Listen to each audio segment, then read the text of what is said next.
Merci Thibaut. Et merci à vous pour votre accueil. Pour ceux qui ne me connaissent pas encore, vous avez déjà entendu mon accent.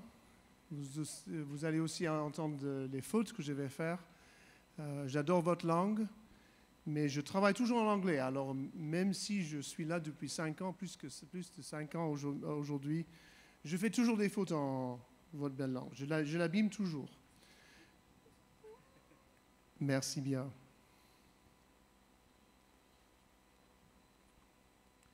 Alors, c'est la semaine universelle de la prière. Et je veux vous annoncer pour commencer que c'est organisé par le CNEF, pour ceux qui le connaissent pas déjà. Et il y a un livret à télécharger et je vous exhorte de le télécharger, de le lire comme accompagnement à la prière pendant cette semaine. Et on fait, comme Thibaut vous a expliqué, on fait un échange de chair entre ces trois églises évangéliques, pas les seules églises, bien sûr, de Douai-6, mais c'est super d'avoir ce rapport entre ces trois églises. Et c'est une grande joie pour moi, pour Elena, pour mes enfants, d'être chez vous. Alors, pour commencer, je vais partager autour de 2 thèmes. Il y en a 9. Par contre, vous allez trouver 10 dans le livret. C'est pas tout à fait correspondant, mais c'est pas grave. Et j'ai 2 thèmes. Je vais mettre l'accent sur 2 thèmes parmi les 9. Et en fait, j'ai pas un télécommande. Est-ce que les experts au bout de la salle? Alors, on va passer juste vite fait. Je vais passer par le titre que j'ai mis, Le plan de Dieu pour sauver la France. Un titre un peu ambitieux. Vous allez voir peut-être l'indice au fond de la diapositive. Vous qui avez des yeux qui fonctionnent toujours très bien. Alors, je vais juste passer à la prochaine diapositive pour vous partager les thèmes où je vais mettre l'accent. Ce sont les thèmes 6 et 9. L'implication de chaque chrétien dans la mission et prier pour notre pays. Je suis ravi d'avoir ces 2 sujets comme mes thèmes, les thèmes qui m'ont été donnés à partager. Et je vais commencer avec un petit témoignage personnel de ma propre vie. Voilà, il y a 3 images que je vais expliquer. Mais je vais commencer avec une image musicale. Vous allez voir la première photo là, c'est d'un groupe qui s'appelle The Resurrection Band. On va écouter un petit morceau de blues électrique. On dit blues électrique ou electric blues? Je ne sais pas, avec les termes anglais. Voilà. Je vais m'asseoir pendant le morceau. Vas-y, Alexandre, on t'écoute.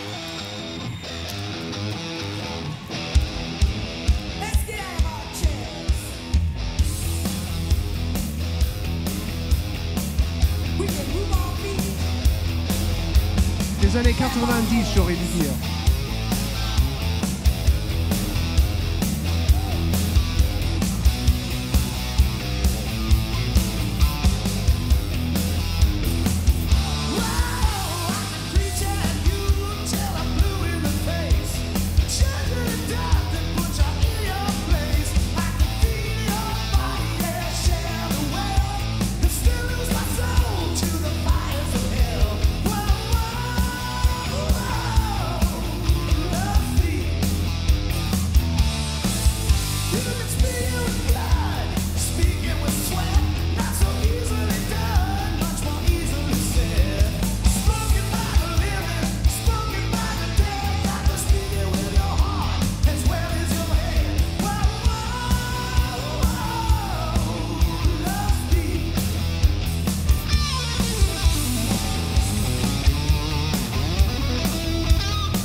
Alors, comment ça c'est pertinent?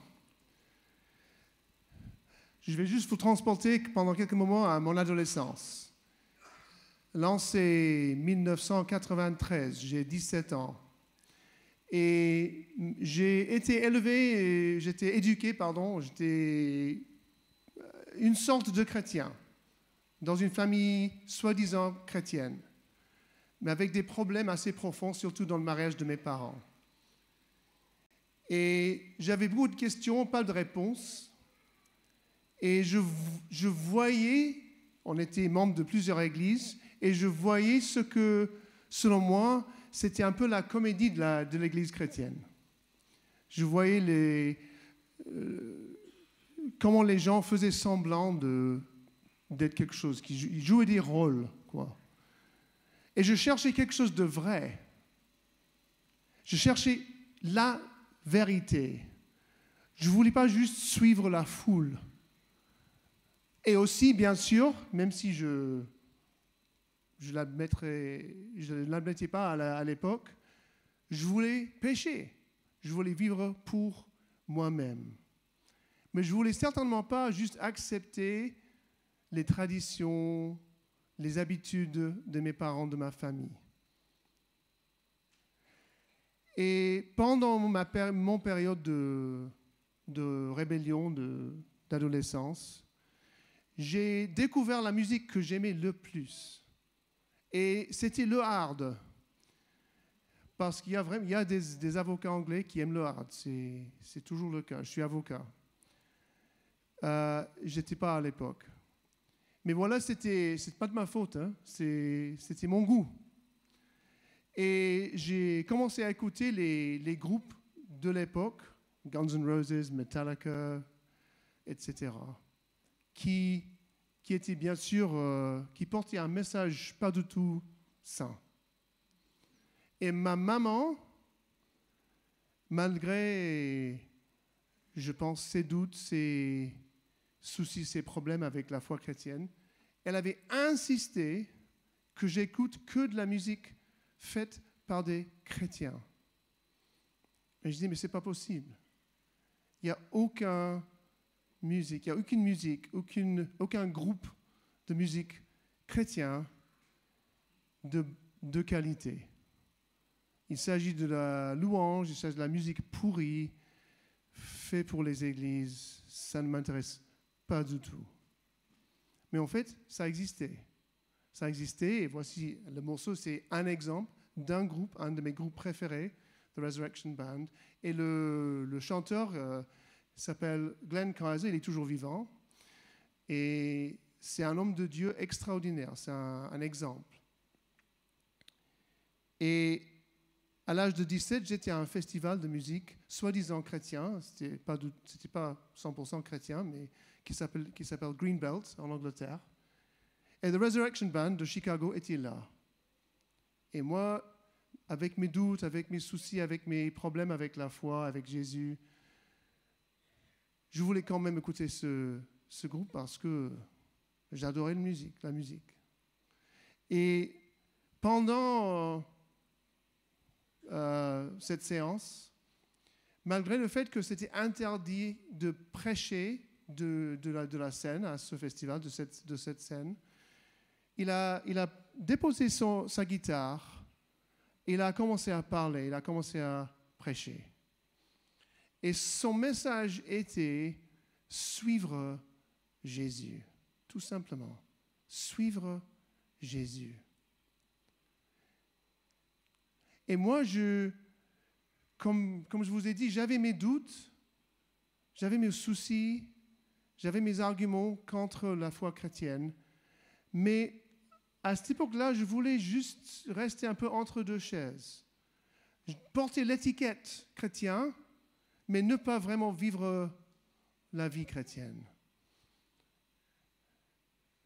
Vivre la vie un peu de chercheur, sans faire beaucoup d'efforts à chercher, me présenter comme chrétien aux chrétiens et comme athée aux athées.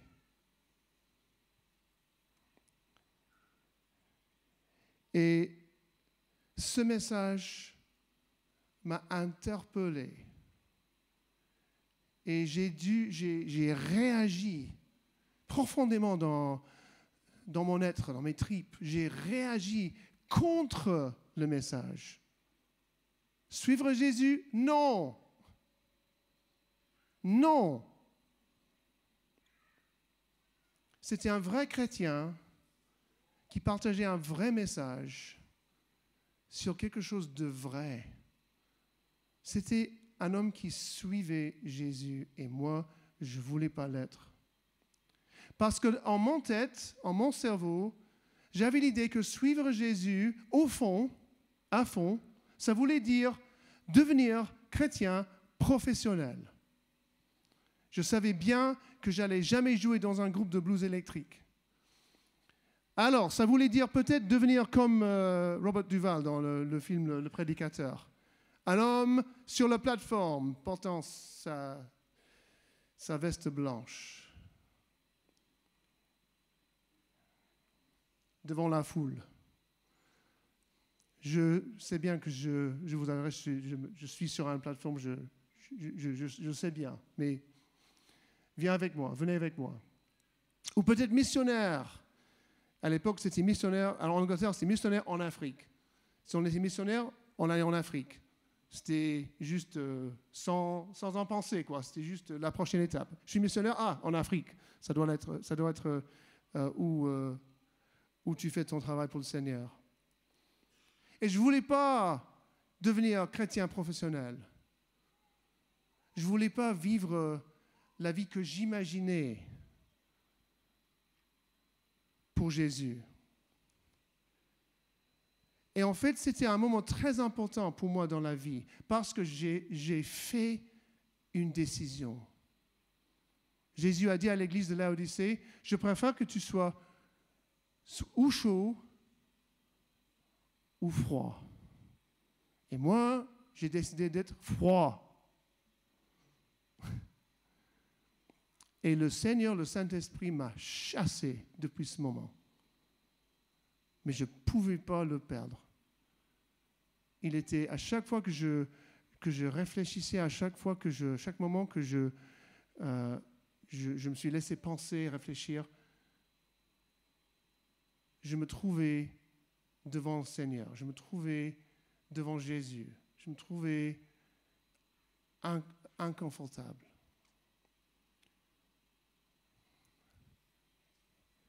Mais ça a pris 10 ans avant ma conversion. Et je me suis converti en 7 ans. En 2001, vers la fin de 2001, avec ma femme Elena, juste après notre fiançailles. Mais est-ce que j'avais raison? Quand j'ai dit non à ce message, suivre Jésus, est-ce que j'avais raison que suivre Jésus, ça veut dire à fond, vraiment suivre Jésus, ça veut dire devenir chrétien professionnel?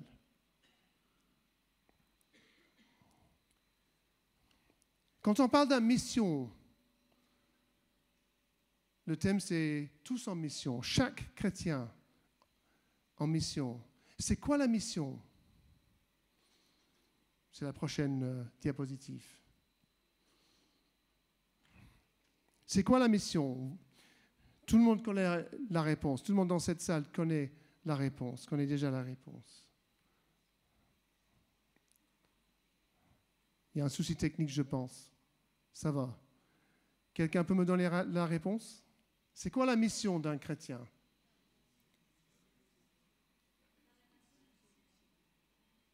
Pardon, je ne vous écoute pas. C'est parce que je suis sur la plateforme. C'est ça. Aussi appelé la grande commission. C'est ça. Voilà. La voilà en Matthieu. Jésus a dit, tout pouvoir, c'est important de commencer là, tout pouvoir m'a été donné dans le ciel et sur la terre. Allez donc, faites de toutes les nations des disciples, baptisez-les au nom du Père, du Fils et du Saint-Esprit et enseignez-leur à mettre en pratique tout ce que je vous ai prescrit. Et moi, je suis avec vous tous les jours jusqu'à la fin du monde. Et est-ce qu'on est d'accord que la grande commission, c'est pour tous les chrétiens? Quelqu'un veut disputer ça? C'est que pour les apôtres? C'est que pour les pasteurs? Que pour les ministères? Non. Ce n'est pas que pour les pros. Hein? C'est pour tous les chrétiens.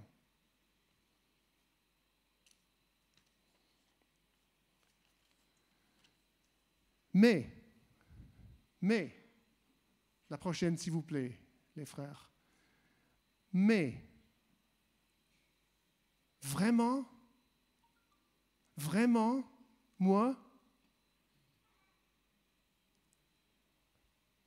si je ne suis pas évangéliste, si je ne suis pas pasteur, si j'ai déjà mon boulot, si j'ai déjà ma vie, si j'ai déjà choisi ma vie, comment remplir les heures de ma journée?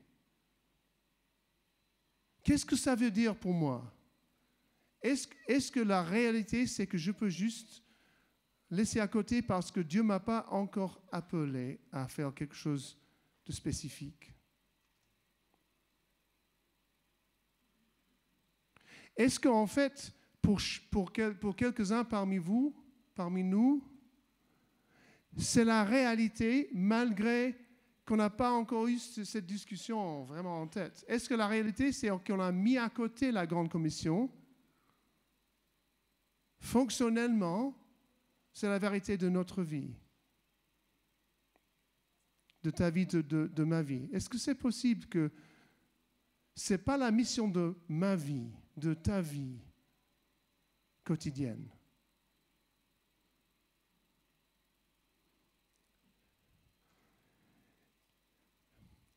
Et quelque chose qui peut nous rassurer dans cette situation, c'est cette idée qui peut loger assez profondément sans qu'on s'en rende compte. Qu'en fait, la Grande Commission, c'est pour les évangélistes, c'est pour les professionnels. Et moi, j'ai trouvé, après être devenu avocat, parce que c'était à ce moment-là, à cette étape de ma vie que je suis devenu chrétien, j'ai dû prier au Seigneur. J'ai dû lui dire, alors quoi faire maintenant? Je suis déjà avocat, j'ai déjà choisi ma vie. Enfin, je suis à toi. Tu as gagné. Tu m'as eu. Alors, qu'est-ce que je dois faire maintenant? Et j'ai dû lui dire, je suis prêt à tout laisser tomber pour devenir l'homme de Dieu que tu as choisi. Si tu veux que je laisse tomber mes études, mon parcours, ma profession, pour devenir un vrai chrétien, un vrai ministère, tu es libre de me le dire. Et il m'a choqué. Parce qu'il m'a dit non, comme je lui ai dit non 7-8 ans avant. Il a dit non, reste à place. Et ça m'a surpris. Tu ne me valorises pas suffisamment de m'envoyer à la mission? Pourquoi l'Afrique, ce n'est pas pour moi? Pourquoi devenir pasteur, ce n'est pas pour moi? Je ne suis pas pasteur. Pourquoi? Et c'était ma malcompréhension de quoi il s'agit d'être chrétien, d'être missionnaire.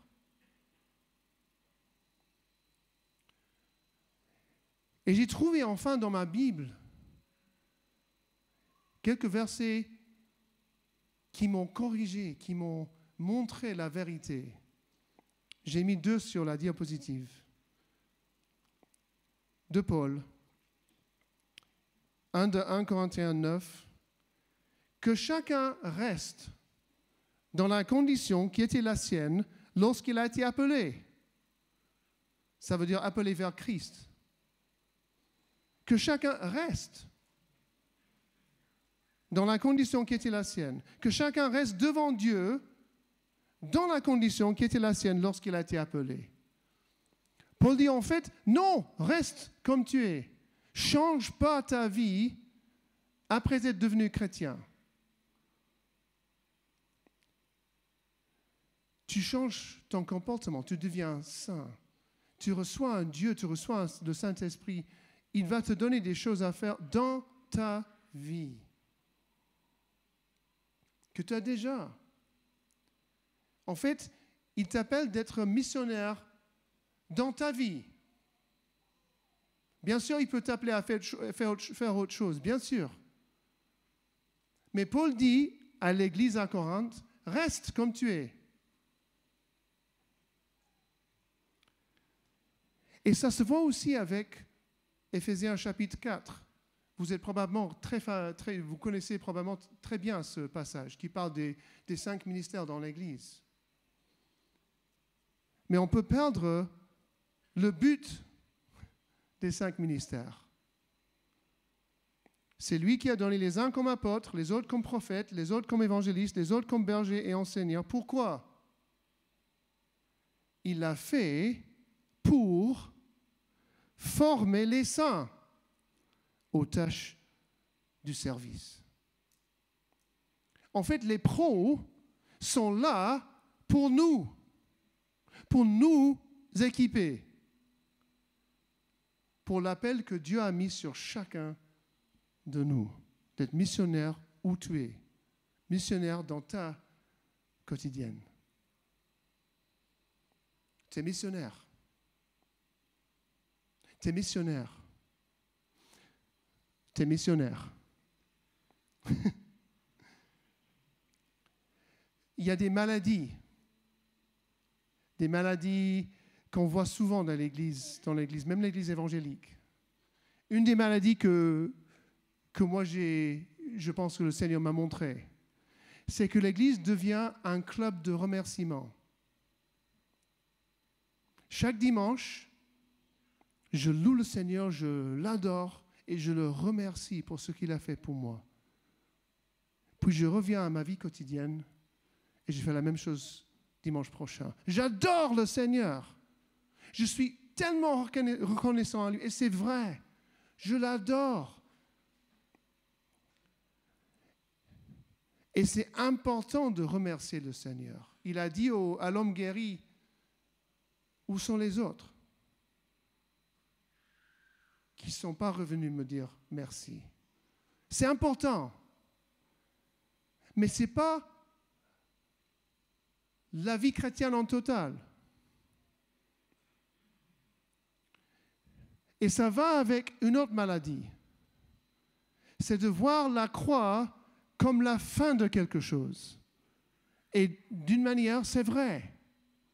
Mais pour nous, chacun de nous, dans notre vie, chacun de nos vies, la croix, c'est le portail, c'est le début, c'est le pourquoi. Je suis passé de la mort à la vie par la croix. Maintenant, je vis. Pour quoi? Pour qui? Je sais bien que le Seigneur m'a sauvé de mes péchés.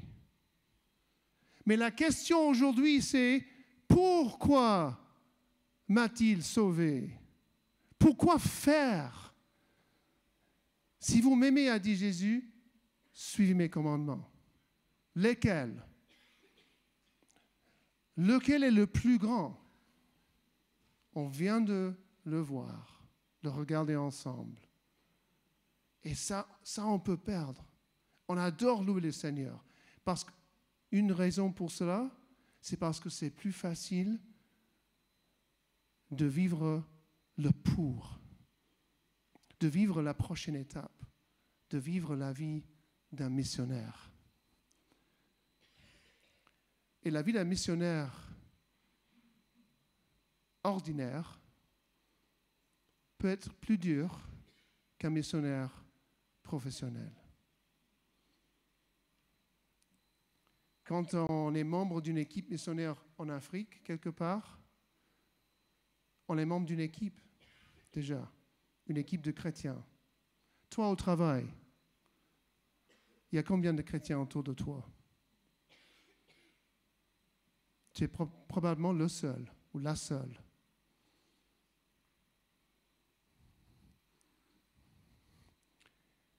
Et qui te soutient? Qui prie pour toi? Qui lit ton newsletter? Non, t'en fais pas.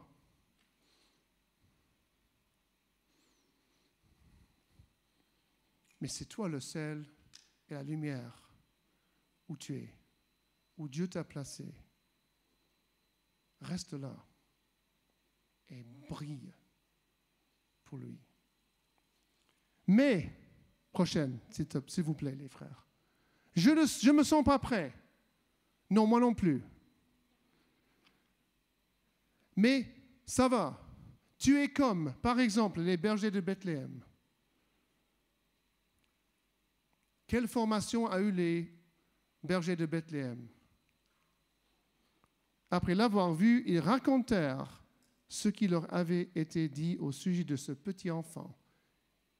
Ils ont parlé aux gens de Jésus. Tous ceux qui entendirent les bergers furent étonnés de ce qu'il leur disait. J'aimerais bien étonner mes collègues, ma famille, mes amis, avec les nouvelles de Jésus. Pas formés, du tout. La femme samaritaine au puits en Jean 4. C'est important de lire Jean 4 après Jean 3. Toujours. Je vous exhorte de jamais lire Jean 3 sans lire Jean 4. Jean 4, c'est le comment, c'est le pour. L'évangile en Jean 3, bien sûr. Après, la manifestation de l'évangile devant cette femme au puits.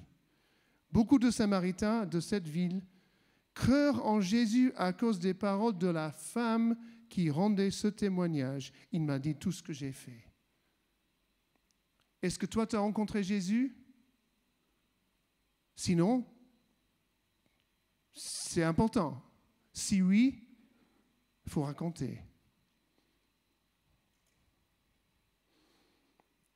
Elle n'était pas du tout formée. Elle a eu une conversation, une rencontre avec le Fils de Dieu. Et le démoniaque de Gadara, en Marc 5,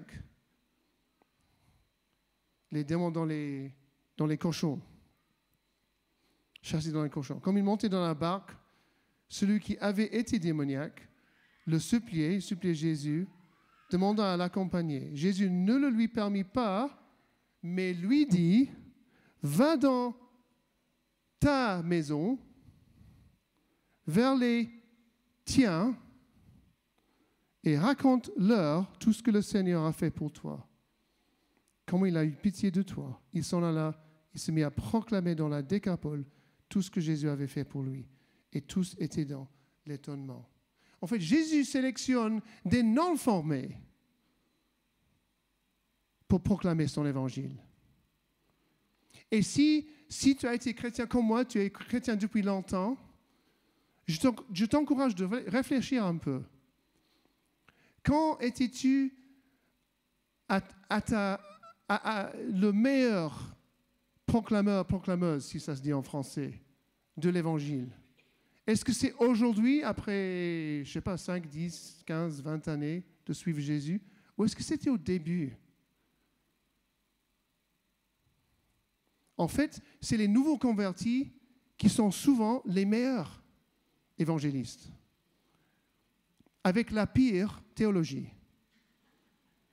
Mais peu importe, c'est le zèle qui compte. C'est le fait qu'ils sont prêts à proclamer, sont prêts à raconter cette excellente, cette extraordinaire, cette magnifique nouvelle qu'ils ont reçue.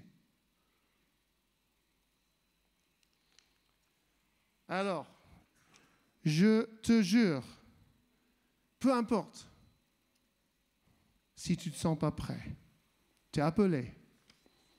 Tu es appelé aujourd'hui, demain, où tu es, dans tes circonstances, entouré de tes choix et ses conséquences.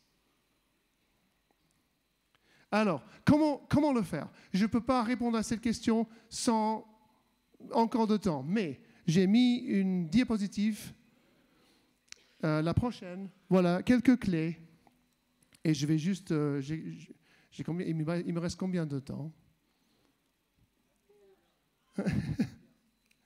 Bon alors, j'ai quelques clés parce que je sais que c'est important d'avoir un peu de pratique.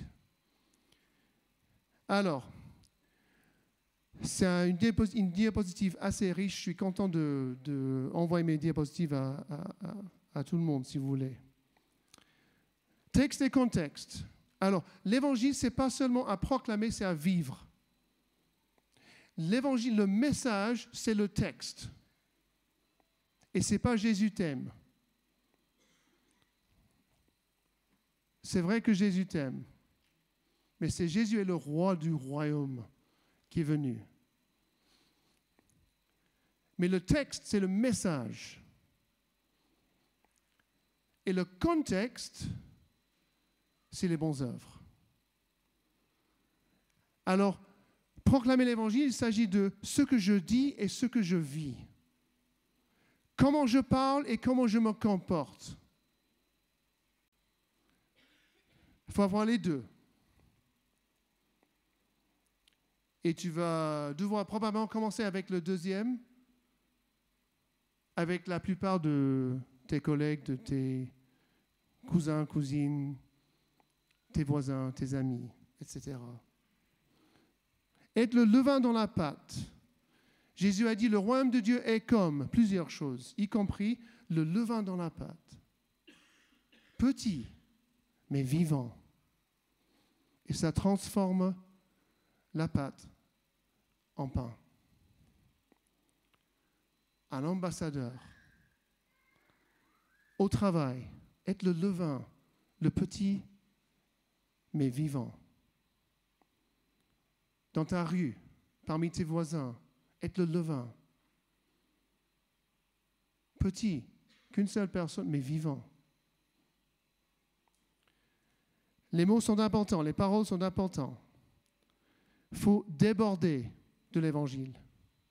Quand on lit Acte 2, vous connaissez très bien Acte 2, à Pentecôte, on voit l'histoire d'une assemblée de disciples, 120 personnes, qui débordaient. Et on met l'accent sur les langues étrangères, parce que ça, c'était le miracle.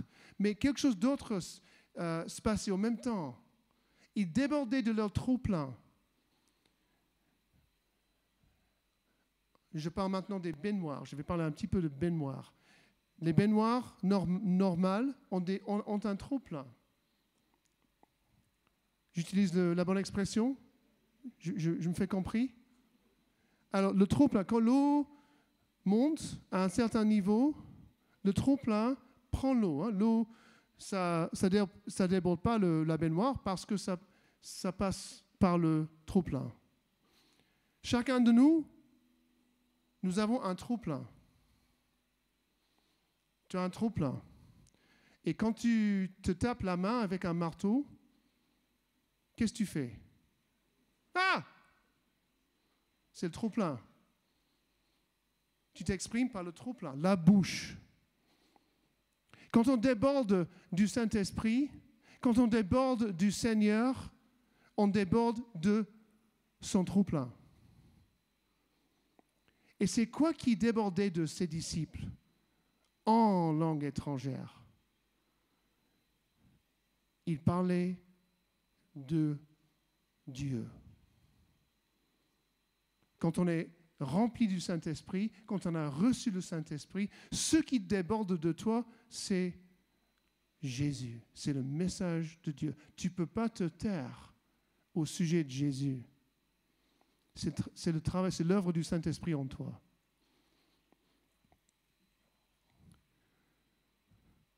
Tu ne peux pas t'empêcher de l'adorer non plus. Ils adoraient Jésus. Il faut préparer le terrain. Tes voisins sont durs, je le sais, les miens aussi. Tes collègues sont durs, je le sais, les miens aussi.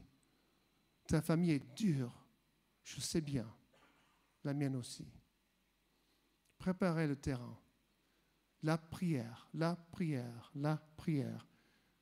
Quand je lis le livre des Actes, le Saint-Esprit me pose toujours les mêmes questions. Tu penses que tu pries assez? Non. Tu penses que tu proclames assez? Non. Tu jeûnes assez? Non. Mais je vois ça. C'est la vie de l'Église. On le voit dans le livre des Actes. Ils proclamaient, ils priaient, ils jeûnaient, ils ont eu de la communion fraternelle. Ils étaient généreux. Le livre des Actes ne parle pas de la musique, ne parle pas des bâtiments. Je dis rien contre la structure, la tradition qu'on a. Mais la priorité qu'on voit dans le livre des Actes, on voit proclamation, prière, jeûne, communion fraternelle. Préparer le terrain, les relations d'amour.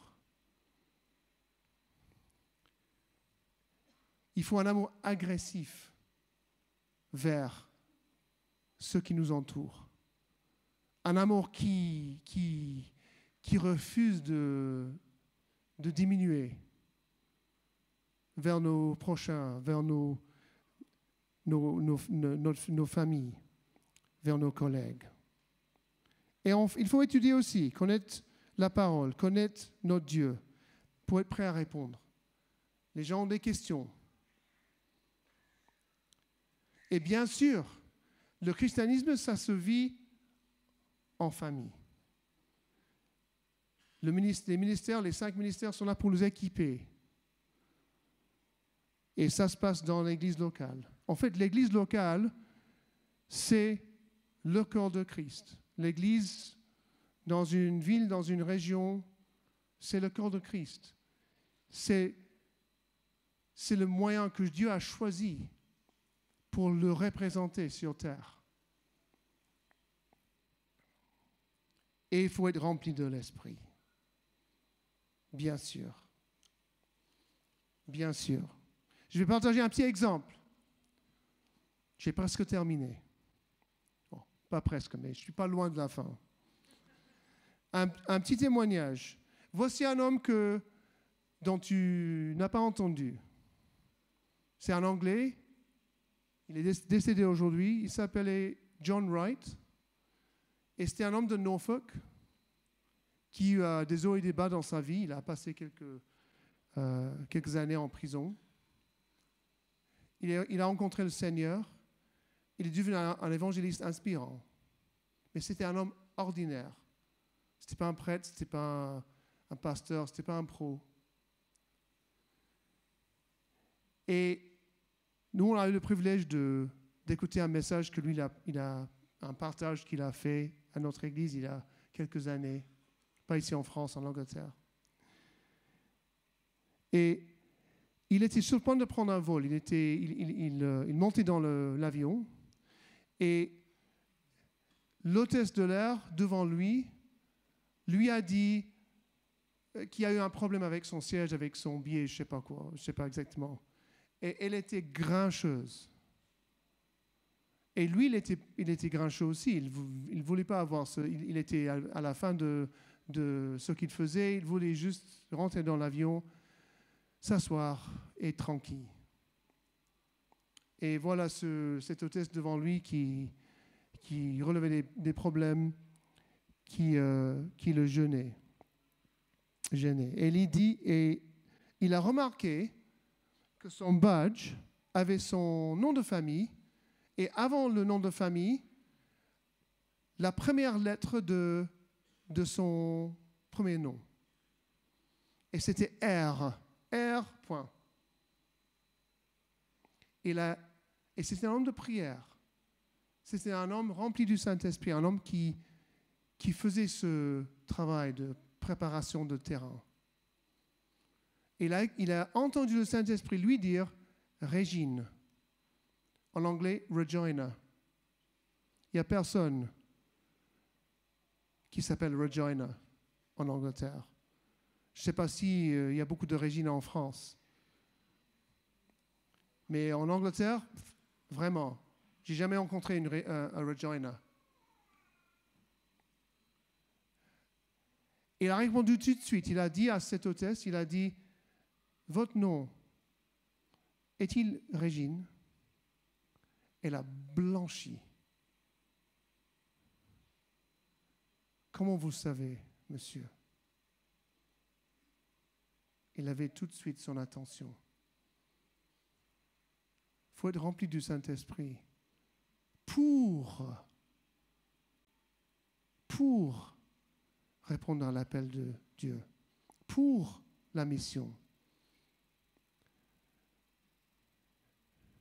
Et la fin de l'histoire, elle était si étonnée qu'elle a raconté l'histoire au pilote et lui, il a donné permission à John Wright de partager l'évangile avec tous les passagers dans l'avion sur l'interphone du bord. Un moment, un petit moment d'écoute, un mot a transformé la vie de tous les 150, 200 passagers à bord. C'est notre Dieu, c'est le Saint-Esprit.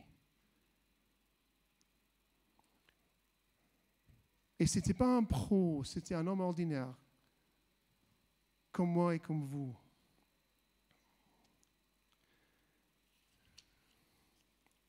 Alors, je vais passer au deuxième thème. Je vais en parler brièvement. Notre pays, ça va avec. Hein? Si on prie pour nos voisins, si on prie pour notre famille, on prie pour nos collègues, le pays, ça va avec. Hein? J'ai mis une citation sur la diapositive qui parle du réveil au Pays de Galles il y a 120 ans. En 1904, il y a eu un réveil extraordinaire au Pays de Galles. Et c'était si profond, l'impact était si profond et si soudain, entre guillemets, que même les ânes dans les mines ne répondaient plus au maître parce qu'ils ont cessé de crier et cessé de dire des gros mots. C'était un réveil extraordinaire. Et il y a quelqu'un qui était là à l'époque qui a dit ça. Si l'on demande pourquoi le feu de Dieu est tombé sur le Pays de Galles, la réponse est simple. Le feu tombe là où il est susceptible de prendre et de se propager. Comme l'a dit quelqu'un, le Pays de Galles a fourni l'amadou nécessaire.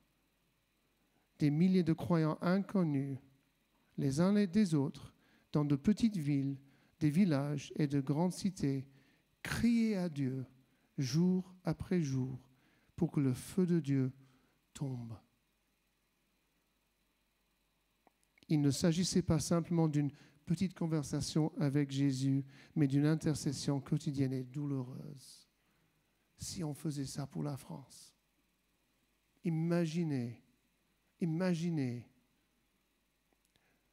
on se voit comme petit, la petite église évangélique de la France. Mais nous n'avons pas un problème de personnel. Nous sommes assez pour prier, pour que le réveil vienne à ce pays. Le problème, ce n'est pas que nous ne sommes pas nombreux, c'est que nous ne prions pas. Pas assez. Moi aussi, hein. Alors, je vais terminer mon message avec une dernière diapositive, quelques clés pratiques pour la prière pour ce pays. Et voilà, souvent, nous devons prier souvent, comme Jésus. On voit dans les évangiles, il se retirait souvent et priait. Nous devons prier pour les autorités de la France, comme ordonné par nos Bibles, dans la lettre de Paul à Timothée, la première lettre. Nous devons prier pour l'Église locale, comme j'ai dit avant. C'est le moyen que Dieu a choisi. C'est son centre de mission sur terre. Chaque Église locale, c'est Jésus à son quartier, à sa ville. C'est le corps de Christ. Alors, si l'Église locale fait son job, le réveil vient. C'est aussi simple que ça. Et c'est à nous de le faire. Les pros ne peuvent pas le faire tout seuls. Et je vous dis, il y a quelques pros qui ne le font pas quand même. Être pro, ça ne veut pas dire nécessairement qu'on fait un bon boulot pour le Seigneur. C'est juste une étiquette à la fin. En fait, c'est à nous. Mon ancien pasteur, il aimait dire « If it's got to be, it's up to me ». Difficile à traduire en français. Si ça doit arriver, c'est à moi de le faire arriver. Je ne peux pas dépendre à quelqu'un d'autre. C'est à moi. C'est pour nous, l'Église locale. L'Église, pas que les ministères. Et prier pour l'envoi des ouvriers dans la moisson. Combien de temps le Seigneur m'a corrigé que je ne prie pas pour ça. Il a dit, la moisson est grande, mais il y a peu d'ouvriers. Priez donc le maître de la moisson d'envoyer des ouvriers dans sa moisson. C'est un sujet de prière. Alors, je vais terminer avec quelques sujets que je propose pour un moment de prière maintenant. Et je vais juste voir avec Elena si tu veux juste venir prier, chérie. Super.